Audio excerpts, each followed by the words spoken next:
poursuit avec le grand 3, l'essor du machinisme. Grand 3,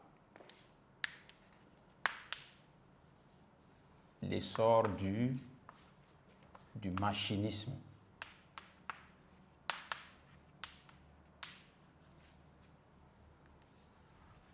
Petit 1, on verra l'avènement du machinisme.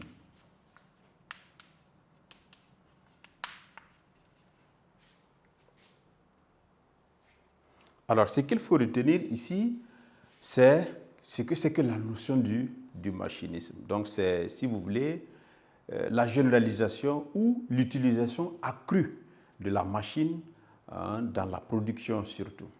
Et on a constaté qu'au XVIIIe siècle, les inventeurs anglais surtout ont inventé des machines qui sont capables de remplacer l'homme dans les tâches que l'homme avait l'habitude d'exécuter. Et ces machines-là font le travail plus vite évidemment que l'homme. Donc, l'utilisation de la machine a été généralisée et c'est ce que nous appelons l'avènement du machinisme. Donc, l'utilisation généralisée de la machine dans la production surtout.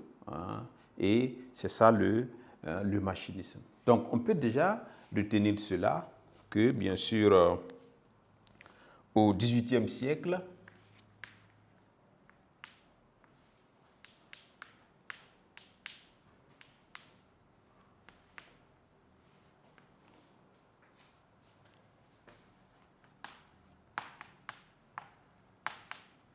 les techniciens ont inventé, bien sûr, des machines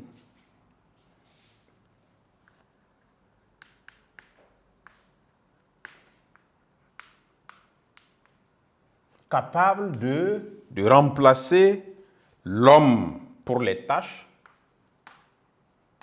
capables de remplacer l'homme pour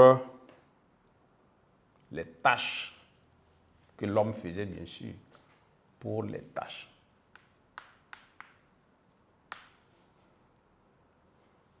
Donc, ces machines-là, qu'elles effectuent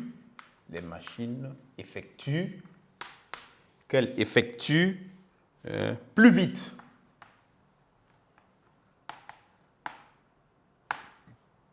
Virgule. C'est le machinisme. C'est le machinisme qui est, bien sûr, l'utilisation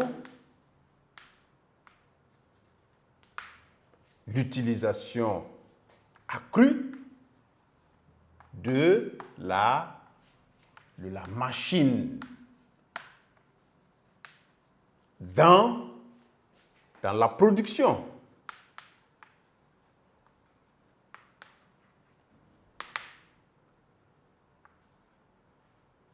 Voilà. Donc, voici ce qu'on peut retenir. C'est au XIXe siècle que cette situation s'est produite. Donc, les techniciens, c'est surtout des techniciens anglais qui ont inventé des machines capables de remplacer l'homme pour les tâches qu'elles effectuent. Ce sont les machines-là qui effectuent, bien sûr, plus vite. Donc, c'est le machinisme qui est l'utilisation accrue ou bien l'utilisation généralisée de la machine dans la production. On peut ajouter un remplacement de l'homme, c'est possible. Donc, on peut compléter un remplacement de l'homme.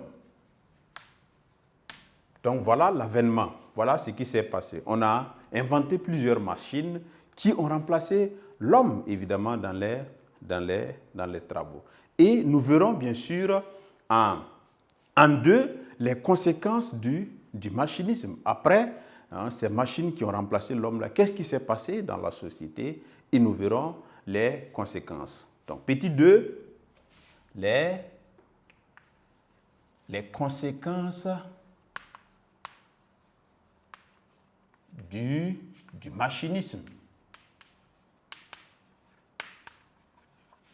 Alors, lorsqu'on parle de conséquences, il faut voir évidemment à deux niveaux. La conséquence peut être positive comme elle peut être négative. Et pour le cas du machinisme, nous avons des conséquences positives comme des conséquences négatives. Et nous verrons cela en sous-point. Donc, les conséquences positives du machinisme, c'est quoi?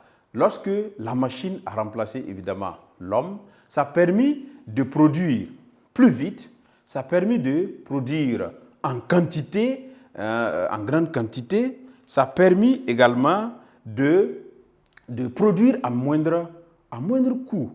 Okay? Donc ça, ce sont des conséquences beaucoup plus positives. Mais l'homme qui a été remplacé, lui, il va où? Donc l'homme n'a plus de travail. Donc on a constaté l'augmentation du nombre de chômeurs en Europe. Ça, c'est les conséquences, bien sûr, négatives. Nous avons, bien sûr, les pollutions, puisque les machines polluent. Donc ça pollue l'air, ça pollue, bien sûr, l'eau aussi à travers les déchets industriels rejetés dans la nature. Donc il y a cette pollution de l'eau et de l'air qui est une conséquence négative, évidemment, du machinisme. Nous avons l'exode rural. Exode rural, pourquoi? Parce que dans les campagnes, les machines vont remplacer les producteurs. Alors, ces producteurs ont besoin de survivre. Il faut aller chercher du travail, évidemment, dans les villes. Donc, l'exode rural sera développé. Nous avons aussi la naissance de nouvelles classes sociales.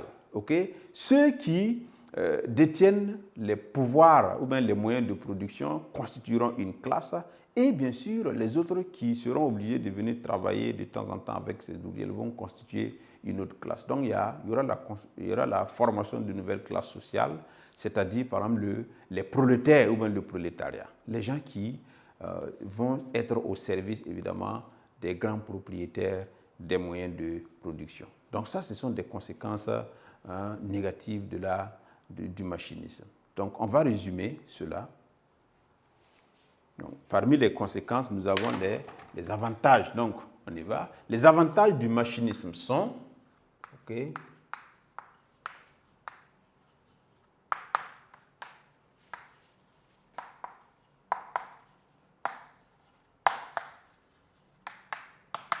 le point, nous avons une production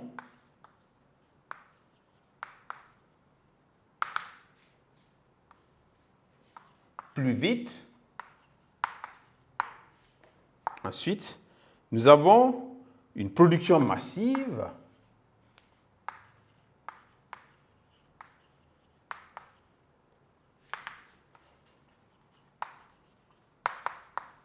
Et enfin, nous avons une production à moindre coût, des produits moins chers. Une production à moindre coût, des produits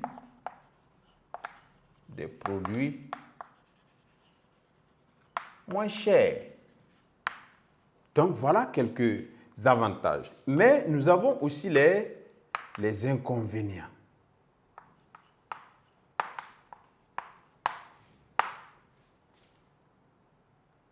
Les inconvénients du machinisme sont, bien sûr, l'augmentation du taux de chômage, tout à fait logique.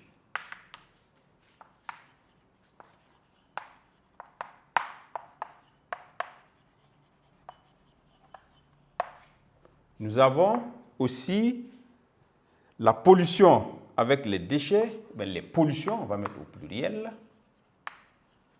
les pollutions avec les déchets industriels. Nous avons également l'exode rural. Se développe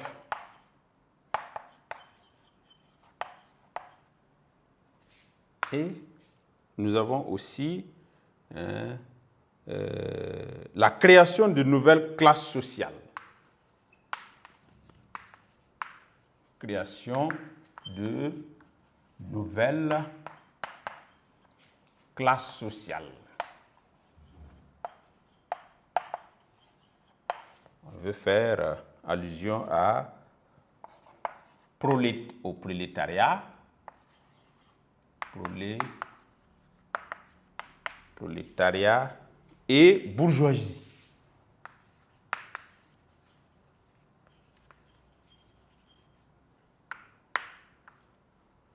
Donc voici ce qu'on peut résumer comme conséquence évidemment du machinisme. Donc on va récapituler. Les avantages du machinisme sont une production plus vite, puisque la machine va travailler plus vite que l'homme. Une production massive, la production va travailler en quantité plus élevée que la quantité produite par l'homme. Nous avons une production à moindre coût, des produits moins chers.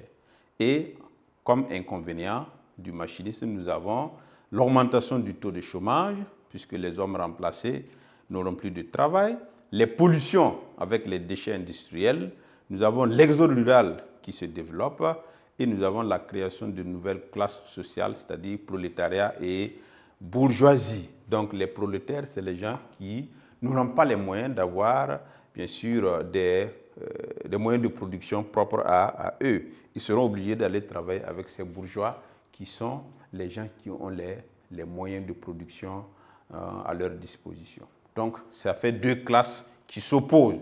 Une classe bien assise, bien aisée, et face à une classe, bien sûr, qui se trouve dans des situations difficiles. Donc, tout ça, c'est le machinisme qui a entraîné cela. Donc, voilà un peu ce qu'on peut dire de l'avènement du machinisme. Et en conclusion, vous allez bien sûr retenir. Conclusion. Alors, vous allez retenir qu'à partir du XVIIIe siècle, en Europe, bien sûr, plusieurs facteurs ont permis, évidemment, des inventions dans le domaine de la physique, la biologie, la médecine en Europe. Et ces facteurs-là ont entraîné, bien sûr, le développement du machinisme qui, avec l'évolution, a eu aussi des conséquences positives comme des conséquences négatives dans la société. Voilà ce qu'on peut retenir. Donc sur ce, je vous dis au revoir et on se donne rendez-vous à la séance prochaine pour une nouvelle leçon. Je vous remercie.